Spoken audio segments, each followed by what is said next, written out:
Right, so today's lecture is about the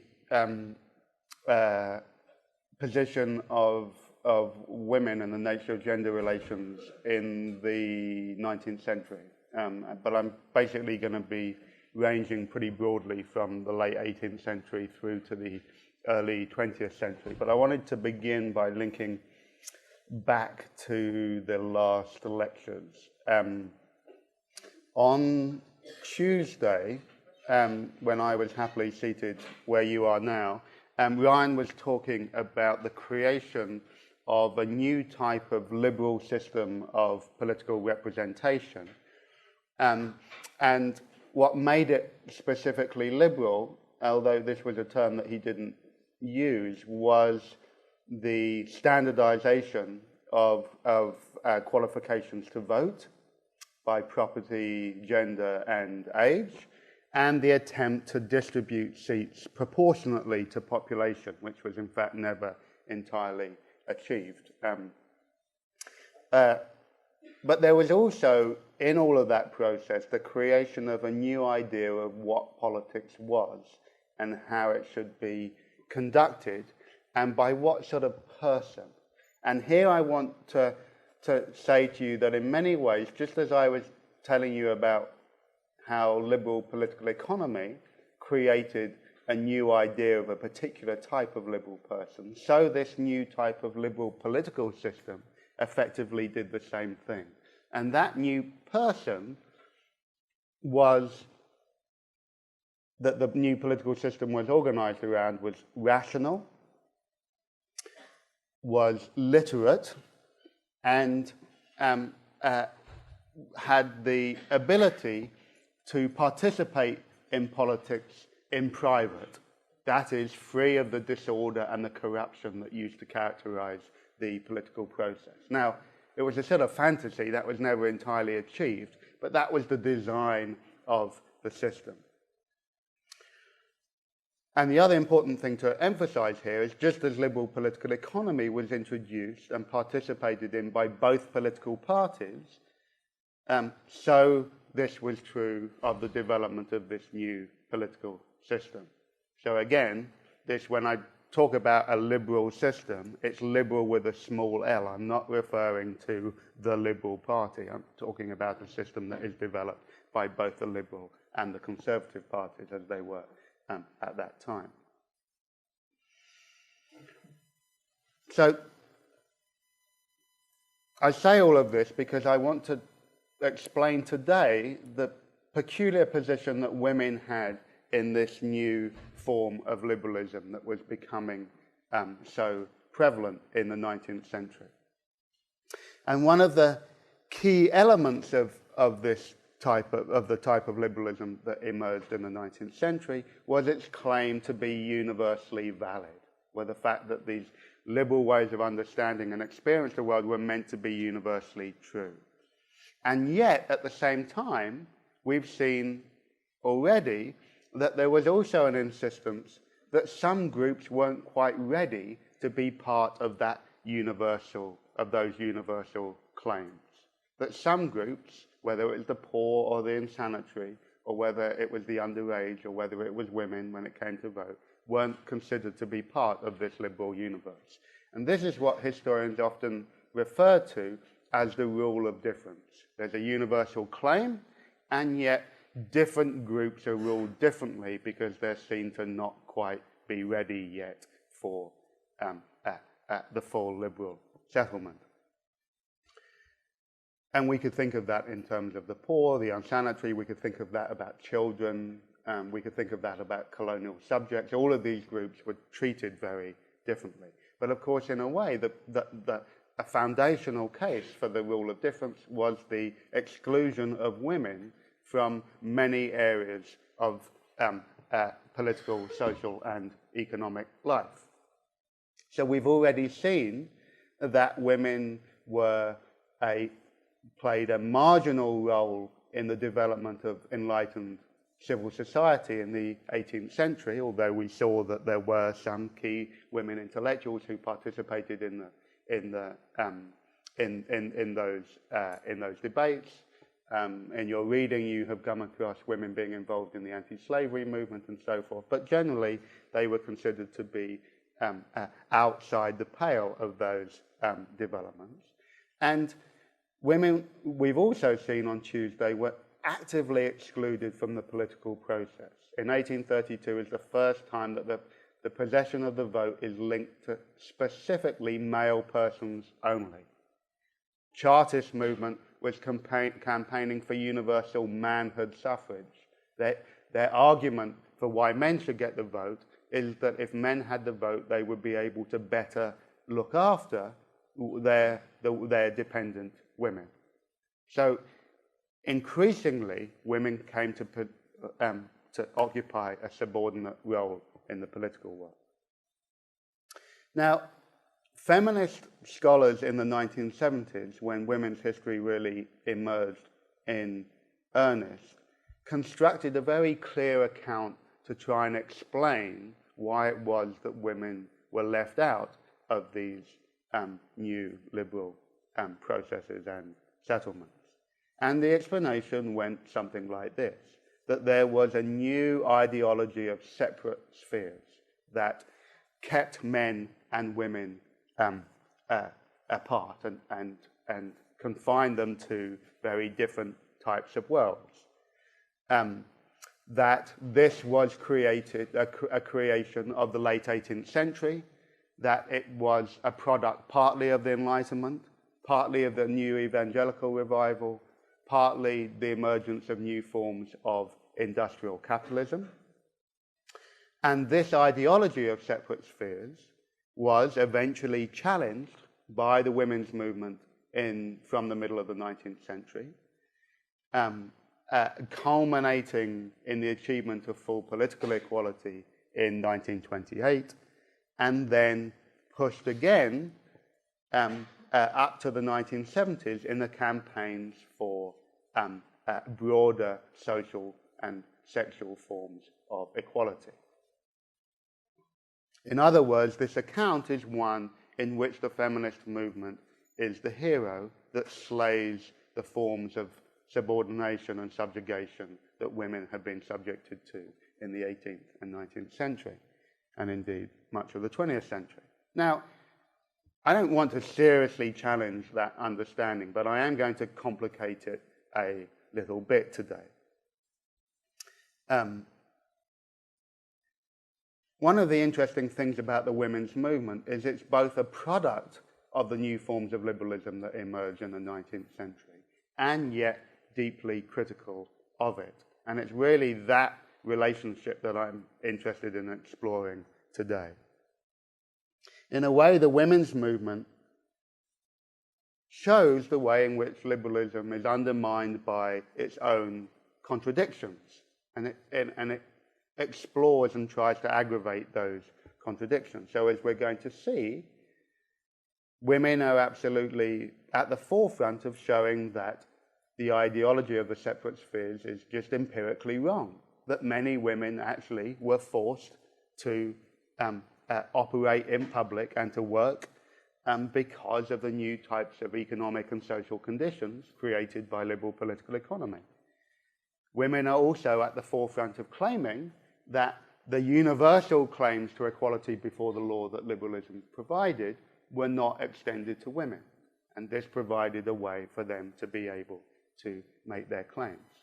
So the bottom line of this story that I'm going to be telling you today is that the ideology of separate spheres was exactly that. It was an ideology. It was an ideal. It was an ideal that was effectively never realized. But it was an ideal that left a powerful imprint on the lives of most women. So let's try and spend a little bit of time just trying to figure out what this ideology of separate spheres was.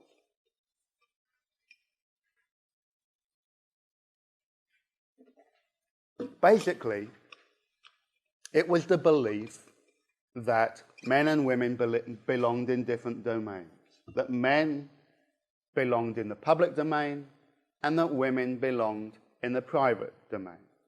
And the basis of that distinction was that to be active in the public domain required rational thought, rational deliberation, and required independence, to be free of the influence of others, primarily by the possession of property and by income.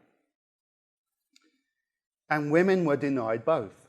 Women were considered to be creatures of biology, held prey by their own reproductive functions, and held prey also by their overactive imaginations and the world of sentiments and emotion that they were thought to represent.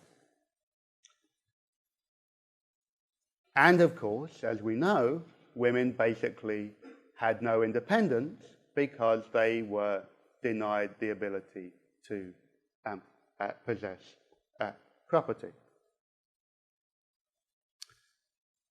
So in this world, women should be the obedient servants of their patriarch, which was either their husband or their father. It was a world in which men were seen to be cultured and women were seen to be left as part of the natural world. Now, I don't personally think that what causes this ideology of separate spheres is particularly important.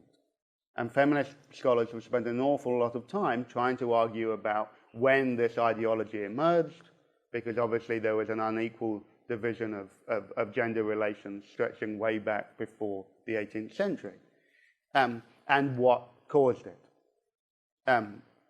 What I think is important is to be able to show that both industrial capitalism, enlightened liberal political theory, and the evangelical revival, all things that we've talked about already, further entrenched this understanding of separate spheres.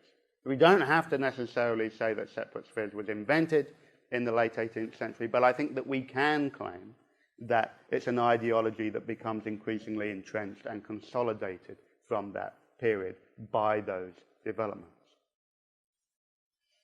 Now, women's apparent closeness to the natural world gave them certain virtues that men were thought not to possess. And the chief virtue there was the idea of moral purity. That men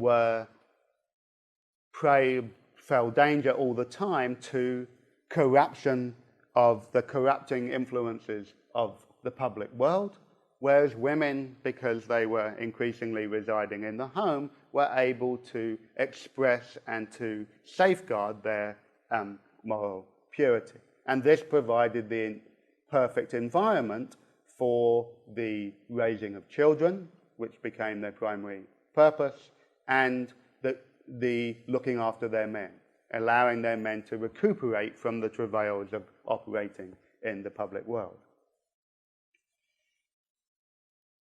And increasingly, what we see in the Victorian period is an actual physical separation of the workplace from the home. And that's a very important development that I'll come back to later, bearing in mind that for many people in the 18th century, there is really no distinction between your workplace and your home. That much of the family would have been involved in household production, and the household was actively producing. Increasingly, we see a separation between the workplace and home. Now, as I've already said, I don't think that this ideology of separate spheres is ever achieved, but it comes closest to its ideal with the Victorian middle classes. There's no question that the Victorian middle classes come to closest resemble the ideology in practice. But it's also the case that it's an ideology that is used by the lower classes to make certain political claims. And so I think it's very significant that the Chartists use the idea that only when men were given full citizenship, that they would be able to properly support their wives and children at home. And of course, that was a belief that extended in the later 19th century and early 20th century to the labor movement. The trade union movement was predicated upon the idea of defending and creating a male breadwinner's wage, a wage for men that would enable them to create single-income households where the man would support women and children.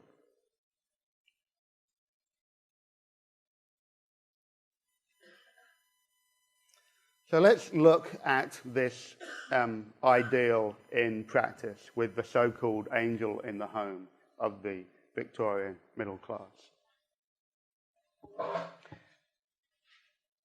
The first thing to say here is that we must remember that women's property became her husband's property at marriage. Okay? If women possessed any property, any wealth at all, it became immediately upon marriage the possession of her husband. So her economic security, women's economic security, was intimately connected to her father and to her husband. And it's no surprise, I think, that this became one of the first targets of feminist reformers in the 1850s, and we'll see that later when they push for divorce laws and the revision of the right of married women to hold property. But we shouldn't think that because women were in that deeply dependent position, that they were not economic actors, active economic actors themselves. Women were actually incredibly busy in family enterprises and businesses during the 18th and 19th centuries. They did accounts often. They ran shops. They operated the sort of front of shop. They did the manual work. And they were used to help catalyze business through marriage. So before the introduction of limited liability and the proliferation of public companies, if you wanted to raise capital to invest in your business, one of the key ways in which that occurred was through the marriage market. You would find another family with a daughter who would come with a dowry, and that money would be invested into the family business, and there would be a union between the two families for the operation of business. Now, as I said, one of the interesting things is how it is that the family businesses become separated from family homes in almost all cases, apart from retail shops and pubs, public houses. And it's for this reason that we see the growth of suburban villas beginning to proliferate in the middle of the 19th century. And we'll see that there is an increased separation of the home from the public street. So there will be fences constructed to demarcate property lines away from the street. The home becomes shaded behind curtains that use very heavy fabrics so that the public world can't see into the interior. And increasingly, of course, women's fashion becomes increasingly immobile, so that those huge corsets and large dresses that were such a part of the Victorian feminine model basically confined the movement of women to these heavily furnished and shielded environments of the household.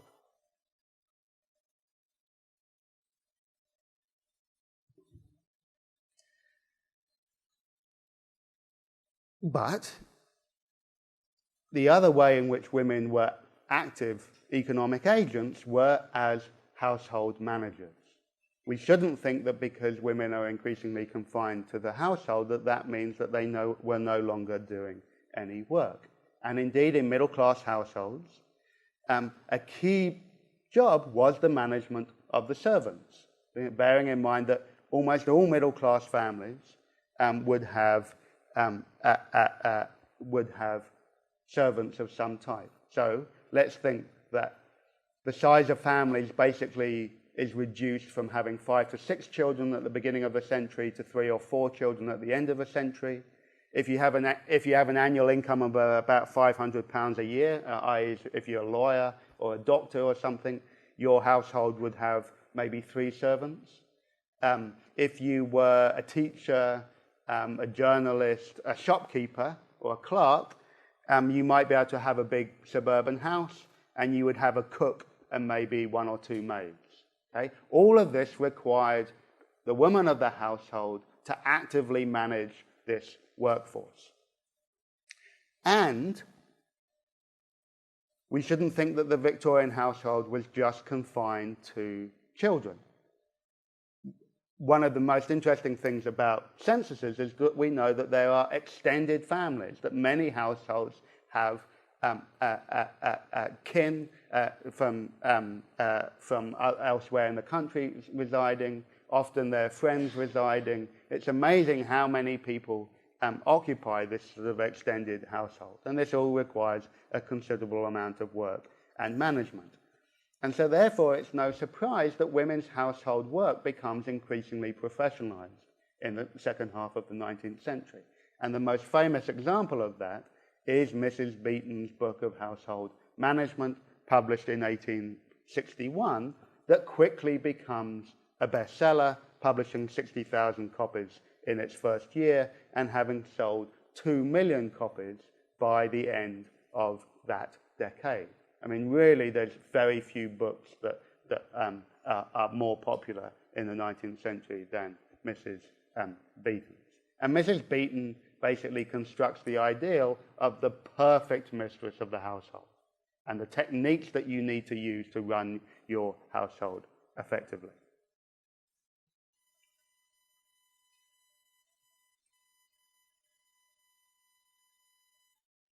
One of the key things here is that many of the things that we take for granted in terms of the conduct of our family life were actually the product of the Victorian period. So it wasn't simply that women were conceived of as mothers whose job was to raise families. It was that the whole nature of family life, all the rituals that we associate with family life, really were put together for this new type of domestic environment. So the ritual of the family dinner, the ritual of having evening readings and entertainments. I'm sure that you all, it's rather different now because we all have our own personalized forms of entertainment, but in the old days, you know, there would be one person playing a piano or doing a reading, or even in my day, watching a TV. There were 3 channels and we all had to agree as a family what we were going to reach. That was a ritual of some interest. Having celebrations like Christmas and Easter celebrations, where the family was all extended families were gathered together, going on weekend hikes and going down to the local promenade. All of these things are really the product of this period. So too in Britain, for the middle classes, was the idea of sending your children away to school. So it was inconceivable before the second half of the 19th century that for most of the population that they would trust a complete stranger with the education of their child. But from the 1860s and 1870s, a new model of private education for the middle classes began to develop, one that promised to make boys into muscular Christians, and boys were sent away to boarding schools for the duration of their childhood, often from an age of sort of 5 or 6, sometimes younger. Girls, meanwhile, would have a governess who would teach them at home, generally. And it's in this time that we have a new understanding of childhood itself. Childhood itself, in a way, in the understanding of childhood as this time of innocence that needed to be protected, where children need to be nurtured and educated, is really, again, the product of this period of time. As I said before, children before this had often been part of household labour and production. They would have drunken alcohol freely, and they would have been sexually active at an age that you would all find absolutely horrifying. So, but, well, or maybe not. Before 1875, the age of consent in Britain was 12 years old. And that was raised to arguably more acceptable age of 16 in 1885.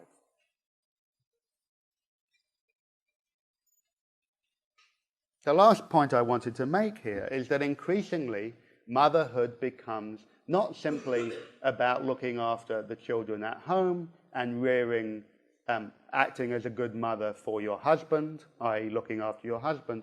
It increasingly takes on a public dimension. And it takes on a public dimension in the context of growing imperial competition with other European powers. So the idea that women should raise healthy children, particularly in the middle classes, where there was a fear that the lower classes were reproducing at a faster rate and therefore deteriorating the nature of Britain's racial stock, became a real priority. And a great deal of attention was put into trying to teach women to be better mothers, to feed their children healthy food, to make sure that they got enough exercise outside, that they were taught the skills that the empire would need for its protection and expansion.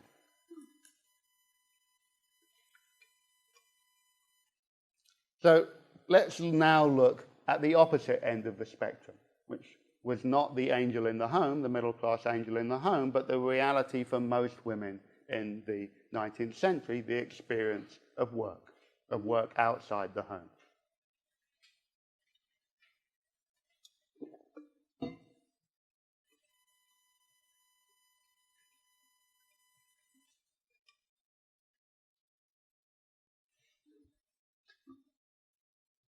If women and children have been central to forms of domestic production in much of the 18th century,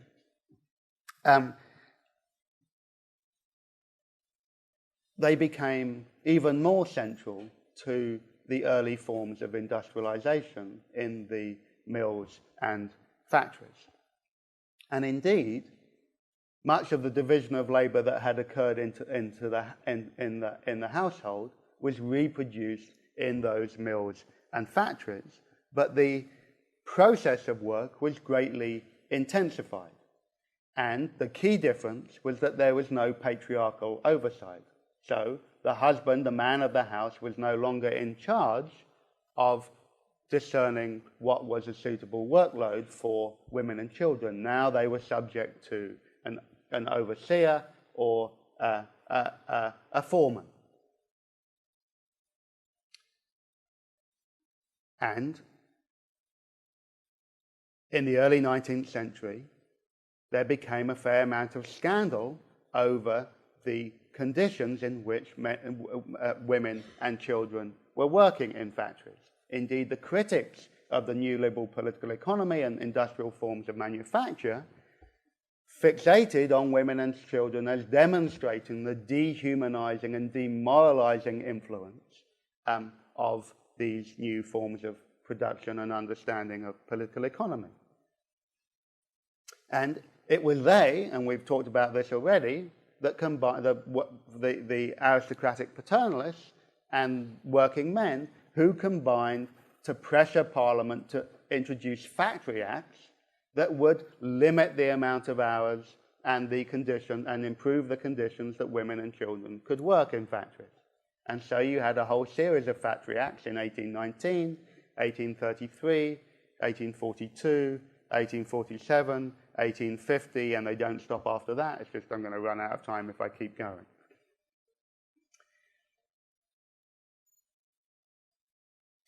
But we shouldn't assume that women and children are taken out of the factory by those factory acts. What they do is basically reduce the hours of work and the conditions in which they labor.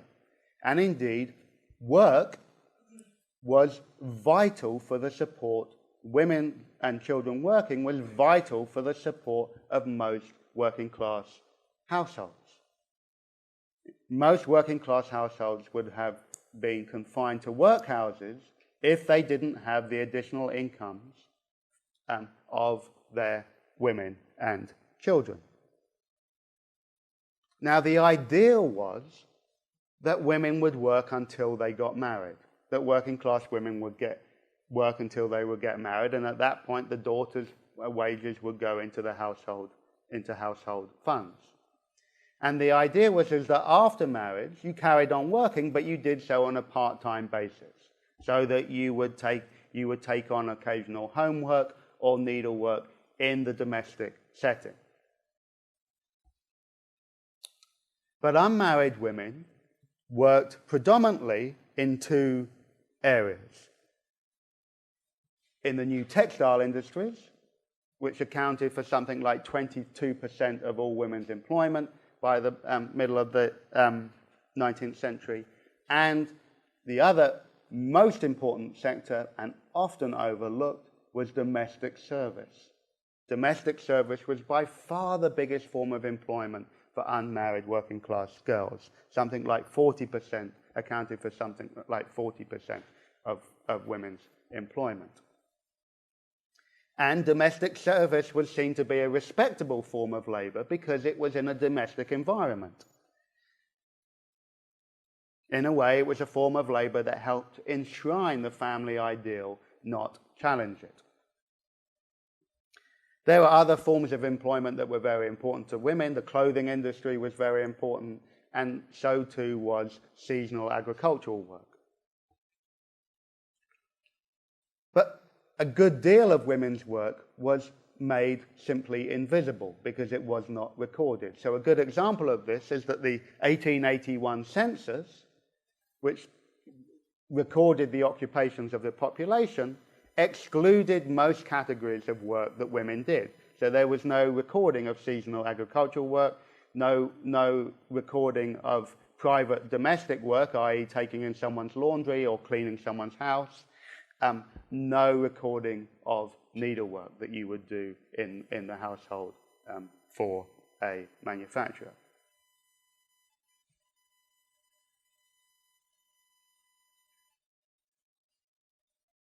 Now, women weren't just involved actively in production, they were also consumers and workers in the new retail spaces that developed in the second half of the 19th century, retail spaces that developed primarily to sell the clothes and household goods that women were often actively involved in making. And one of the interesting things here is the ways in which these new retail spaces were developed in ways that would try and make them safer and more comfortable for women to negotiate. And so the best example here is the development of the Regent Street area that you see here, the Regent Street and Oxford Street area in central London, and the laying in of the London Underground, both happening in the 1860s. But these were environments where women were meant to be able to move around the city unchaperoned, unaccompanied by a mother or by a man. And along Regent Street, what you had was the big new department stores opening up. Places like Selfridges and, Whiteley's actually wasn't on Regent Street, but a whole series of new department stores that develop, and many of which are still there when you go to do your shopping in London, if you want to spend a fortune. One of the interesting things about those department stores is that they tried to recreate a domestic environment for women. They tried to make the retail space as domesticated as possible. So the department stores had lots of different departments, each of which a lady customer could be served by a shop girl who would act and dress much like a domestic servant. So the dynamics of the middle-class family household was reproduced and relocated to these retail spaces, which also had their own bathrooms or toilets for women, so they wouldn't have to get caught short on the street. Um, uh, so an important way in which women begin to move out into public spaces, albeit in specially sanctified ways. We should remember also that retail work becomes a very important form of women's employment. So the largest department store in Britain by 1890 was Whiteley's, which employed 6,000 staff and operated its own female dormitories. So it's rather like a type of domestic service. Instead of going to an aristocratic estate, you would go to the department store and they would house you in a dormitory, where there were 176 rules about appropriate forms of dress and behavior, and working hours that ran from 7 o'clock in the morning to 11 o'clock at night, 6 days a week. And lastly, the other way in which women begin to move out into these public spaces in new types of ways was through the development of charity work. So the growing concerns with the social conditions of cities and of the moral condition of its poor inhabitants created a new area of voluntary charitable action, which was primarily given over to respectable women to pursue. It was seen as an extension of women's work as morally pure guardians of children, to be morally pure guardians of the poor and the immoral.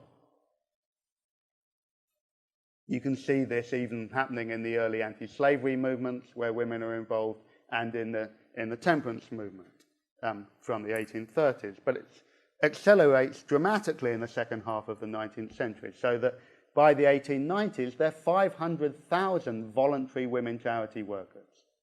That's an amazing thing. And obviously, in order to do work voluntary, you have to have a sizable household income to be able to do that.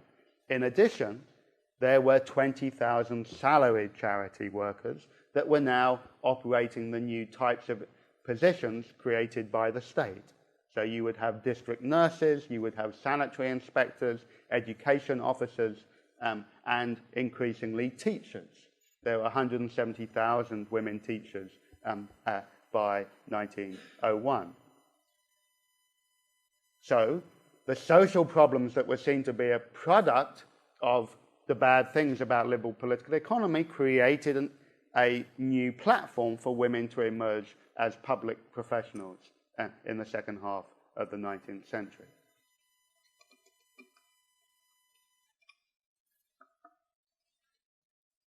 Let me talk now about the ultimate condemnation of the entire system, which was the position of prostitutes, of so-called fallen women.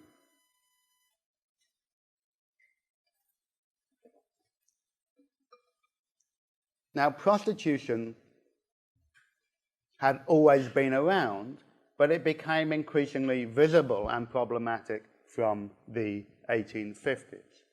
And there's a reason for that. It's because prostitution was basically liberalism's ultimate horror. It dramatized the way in which market forces and depraved, debased moral and social conditions had led women to pursue this most degraded of all occupations. It was estimated that there was one prostitute for every 12 adult males, or 36 inhabitants in London in the 1850s. London had a population then of about just over 2 million. It had, the police estimated it had 27,000 prostitutes operating, but historians have argued that that figure was probably double. It was closer to 55 or even 60,000 prostitutes. And prostitutes were then, as now, usually women of a certain age, between 16 and 22, usually doing it as a transitory job because they had fallen through bad times, had lost their employment, had been abandoned by parents or by a lover, had lost their job, had run away from home, had moved cities and not been able to establish themselves effectively in their new place. Women, fallen women, prostitutes became targets of intervention in a variety of ways. There was a good deal of voluntary private endeavour. So Charles Dickens, one of the things that Charles Dickens did was to create a house for fallen women. William Gladstone, the Liberal Prime Minister, was famous for walking the streets trying to rescue fallen women at night.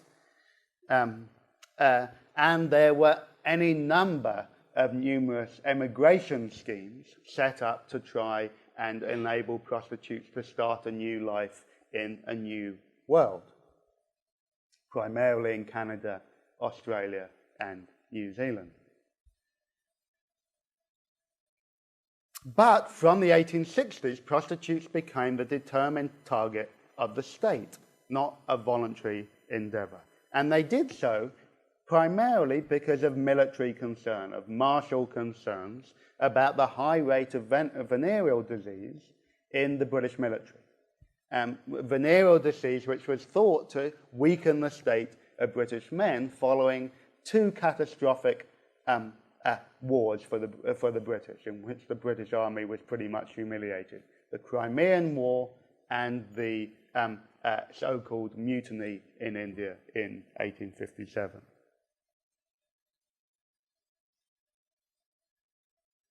One in three soldiers were thought to have venereal disease, but it was thought to be inappropriate to inspect soldiers to clarify whether indeed they were whether they had VD. It was thought to be demoralizing for soldiers. So instead, the attention shifted not to soldiers, but to the prostitutes in garrison towns. So in 1864, this new act, the Contagious Diseases Act, is introduced that enables prostitutes to be forcibly inspected if they're suspected of having a venereal disease, and locked up in a hospital, a so-called lock hospital, for 3 months. And forcible inspection was with a steel speculum. I mean, it was a grotesque and painful procedure. 1866, the Contagious Diseases Act allowed the inspection of prostitutes every 2 weeks, an intensification of that process.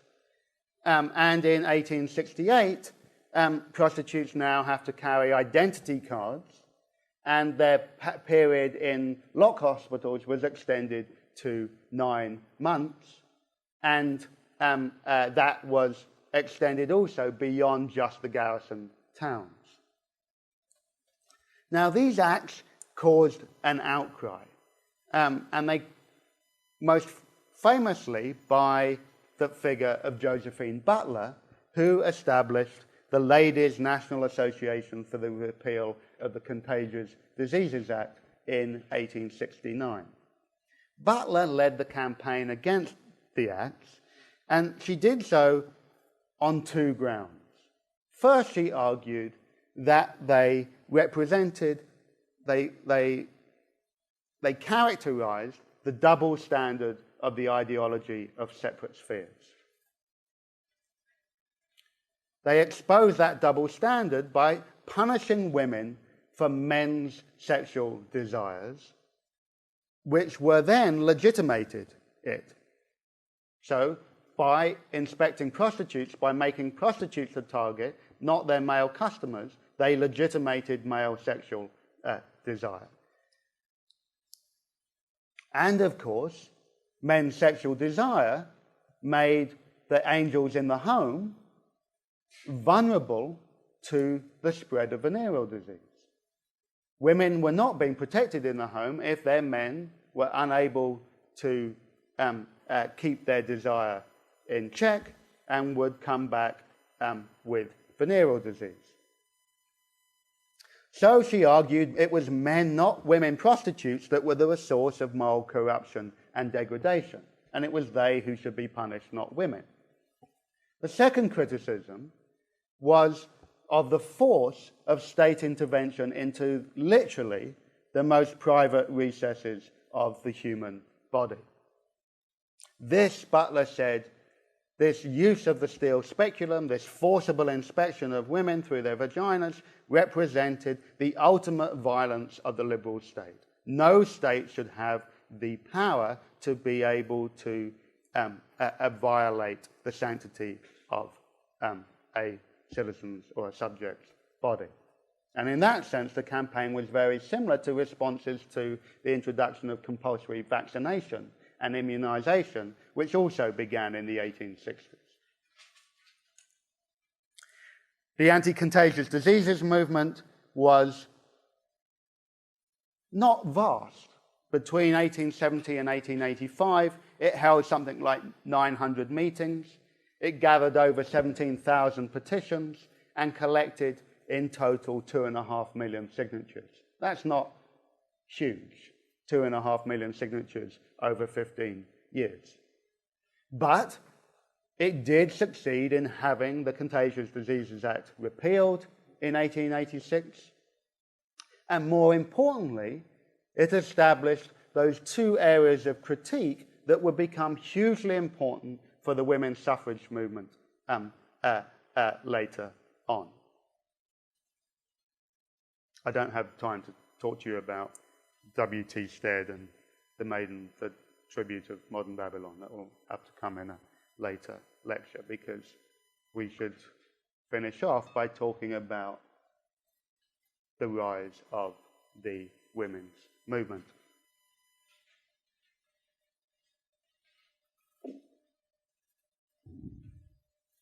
Now, I'm going to talk to you about this in three ways.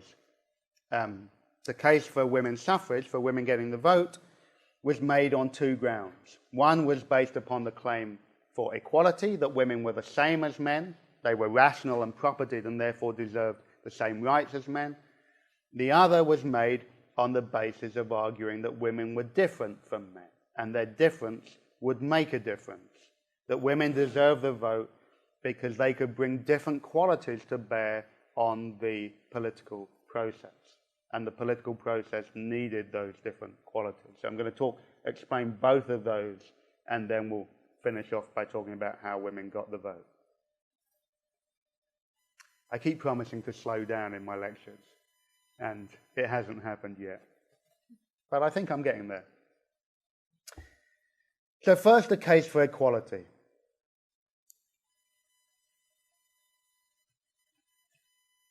I said at the beginning of the lecture that in many ways the women's movement was a product of liberal political theory.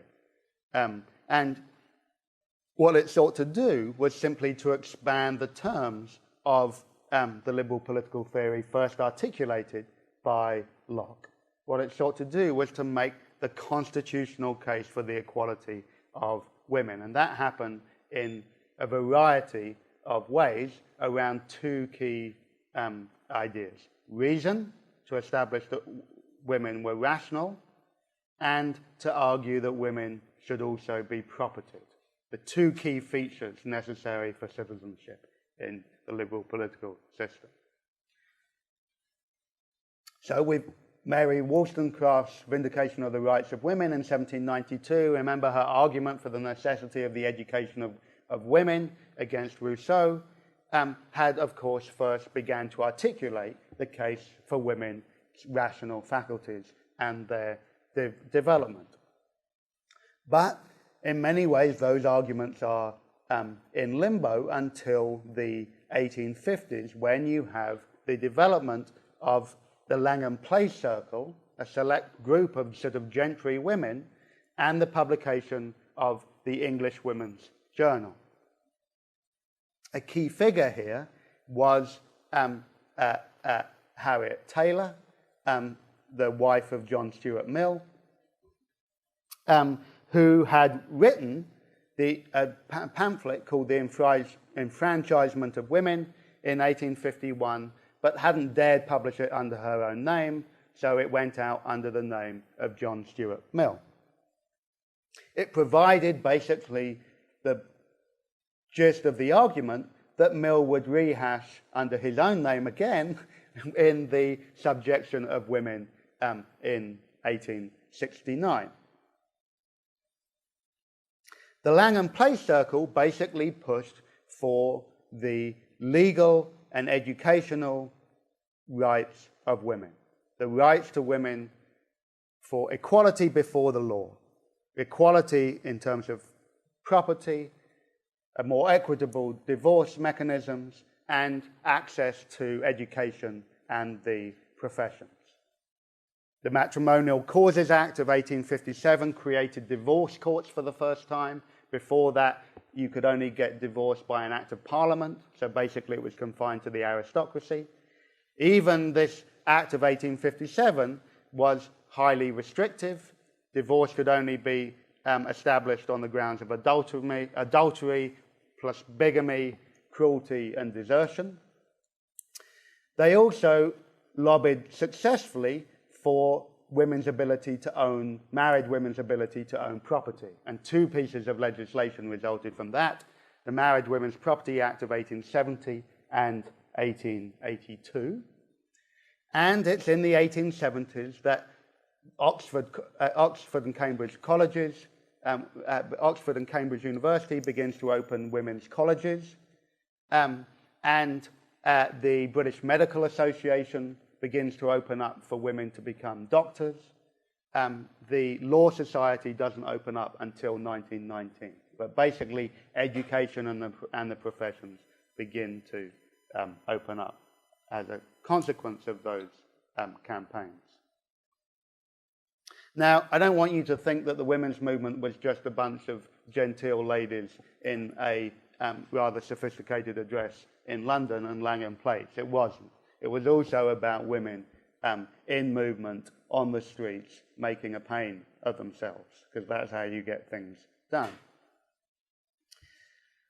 You remember from the lecture on Tuesday that the big reform was, in many ways, the Reform Act of 1867. As that bill was being debated, women began to gather a petition for the women's vote to be included in that. John Stuart Mill was one of the key figures involved there. They collected a rather derisory 1,500 signatures for that petition, but it was presented by Mill, who was an MP at that point, and he even moved an amendment to the 1867 Act to remove the phrase "male persons only" from the bill, which was obviously roundly defeated. But women voters do begin to emerge after 1867. Primarily, this begins to happen in local school board elections after 1870. And from 1895, women are allowed to hold office in local offices as poor law guardians and as members of the school board. So from 1870, they begin to vote in local elections for school board elections. That's the first place that women get to vote in Britain. And by 1900, you can see 1 million women are voting in these local elections for poor law guardians after 1895 and school boards from 1870. But the key organisation that leads the campaigns for women's vote isn't established until 1887, and it's the National Union of Women's Suffrage Societies. The National Union of Women's Suffrage Societies, and its leader is Millicent Fawcett. And the argument, the tactics of the NUWS was to make the constitutional case for equality by moral force, by demonstrating the force of numbers in support of women's enfranchisement. Now, the NUWS was closely linked to the Liberal Party down until 1912, when it breaks with the Liberal Party and switches its alliance to the Labour Party. It had, by 1914, 100,000 members.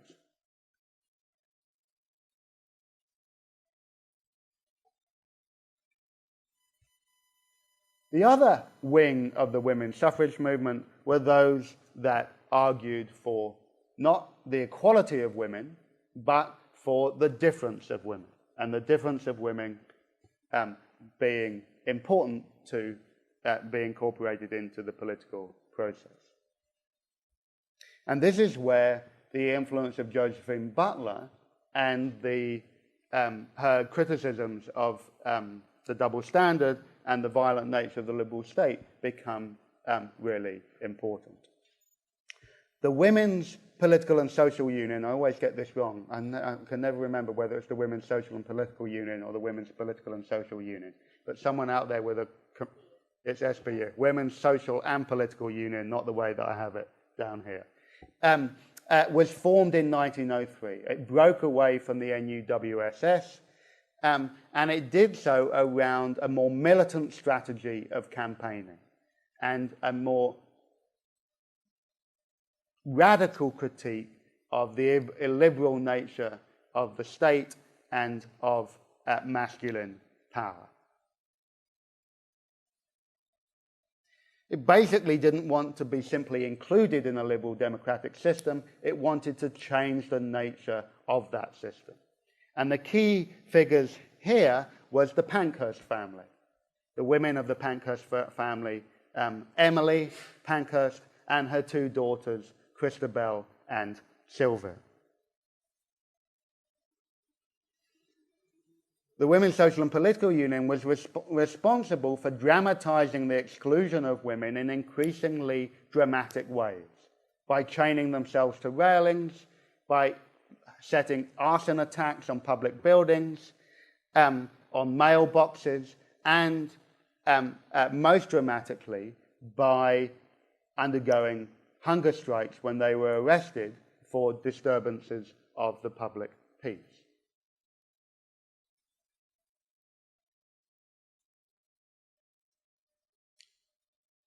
Now, some sense of the nature of this movement is apparent in Christabel, and the influence of Butler is apparent in Christabel Pankhurst's book, The Great Scourge, published in 1913, which argued that 75% of men had an STD and were destroying Britain's imperial race, and that only the enfranchisement of women could restore social purity and the health of the nation and the empire. And her phrase that she frequently used was votes for women, chastity for men. And yet still unrealized concept. Many of the people involved in this movement, and indeed in the NUWSS, also become involved, and Josephine Butler is a great example of this, in the cause of imperial social reform. That is, seeking to improve the condition of women across the empire, of trying to civilize colonial women by their own interventions upon them. I don't have time to go into that because that will come up in a later lecture. I'm just signaling it to you now.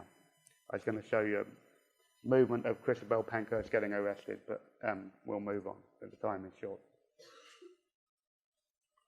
So finally, I want to talk to you about how women actually end up getting the vote.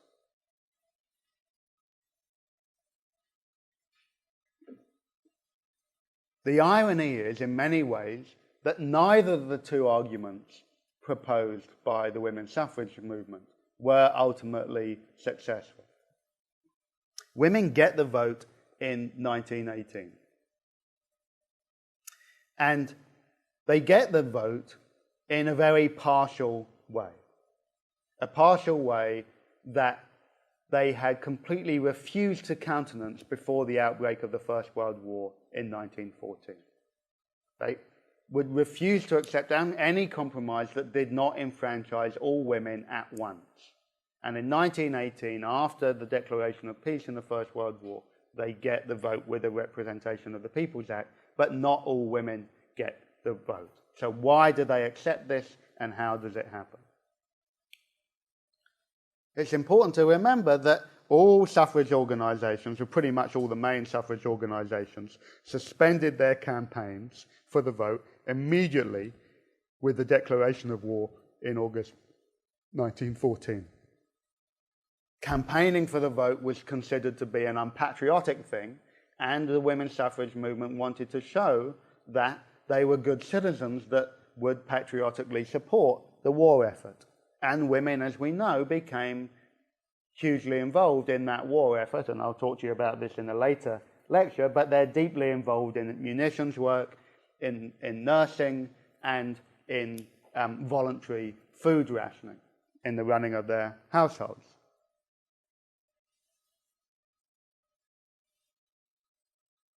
So in 1918 comes not as a consequence of any great campaign by the women's movement. The women's movement had basically gone silent for 4 years. What 1918 does, which is hugely important, is to break the connection between the vote and the possession of property. Okay? That had been enshrined in the Reform Act of 1832, and it was decisively broken in 1918. All men got the vote, but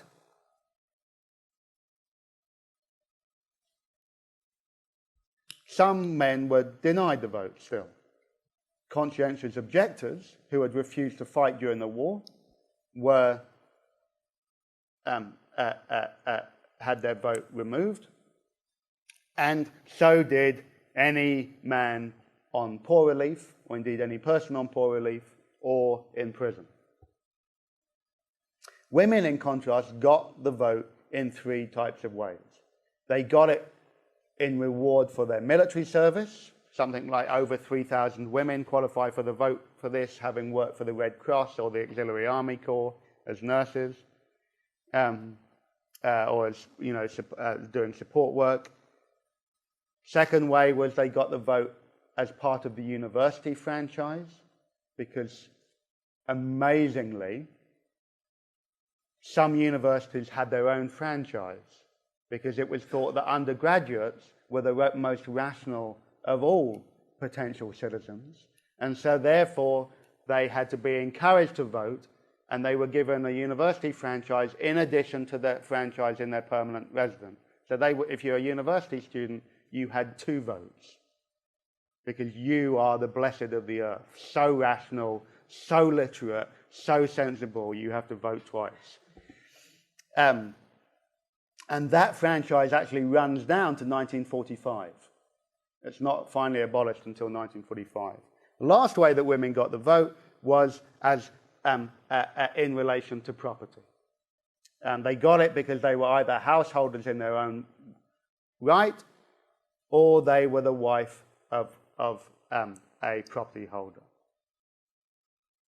And all of these categories had to be over 30.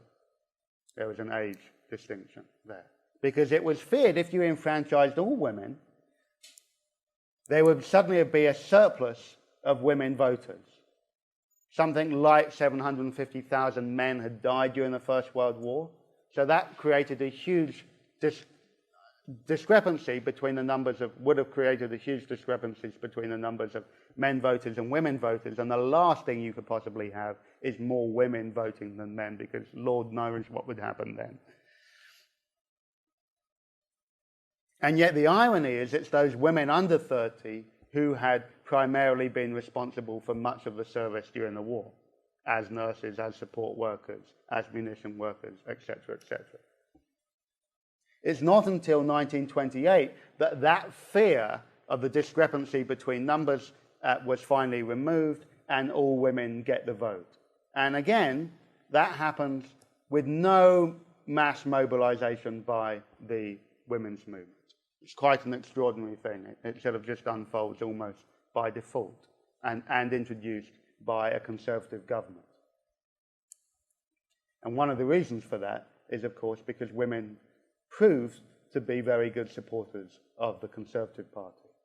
When women finally got the vote, they were far from the radical, unleashed sex on the march that many feared. They ended up to be good sound supporters of the Conservative Party. Okay, so let me finish up.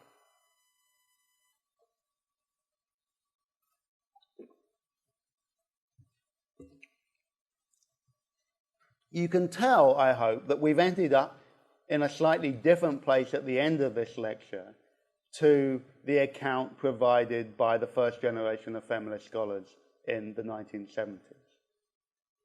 It's not just male historians who are responsible for this less triumphalist account.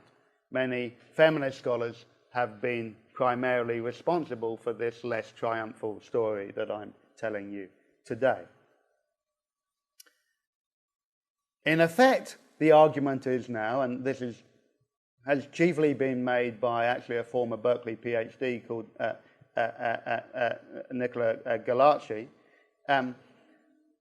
but also by other important feminist historians like Antoinette Burton, that the suffrage comes to women primarily as a consequence less of their radical mobilization and more of the influence of nationalism and imperialism and racism.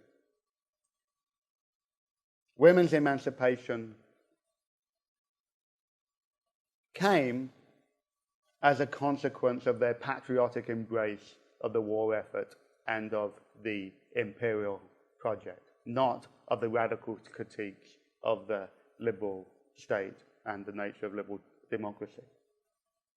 I think we have to be very careful about this argument. I think it helps explain why it is that women get the vote in 1918, but I don't think there's any way that women would have got the vote in 1918 if the force of women's criticisms and mobilizations before the war are not taken very seriously indeed.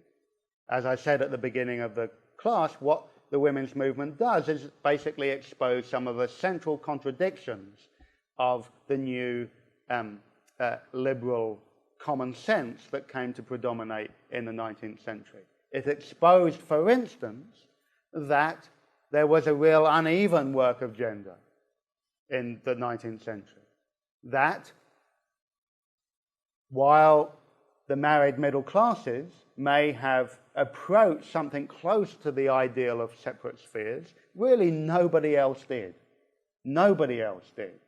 Working people, working women were forced to work all of their lives.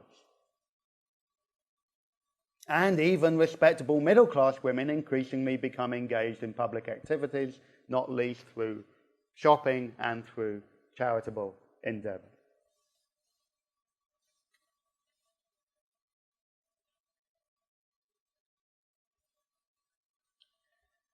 Indeed, the women's movement helps expose the connection between the angel in the home and the fallen woman. They try and suggest that there is a connection between the very different types of subjugation for both of those women. Both of them are subjected to a form of male patriarchy and subjugation. Both of them are exposed to the double standards of so-called the moral protection of women in the household.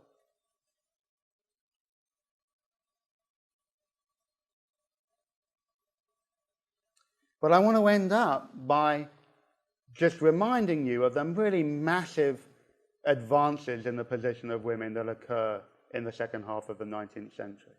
The expansion of their personal opportunities, of their professional opportunities, of the political opportunities. It doesn't end the subjugation of women, for sure. The feminist movement had a lot more work to do in the 20th century, but it provided a really important platform for the next generation of feminist mobilization in the 20th century.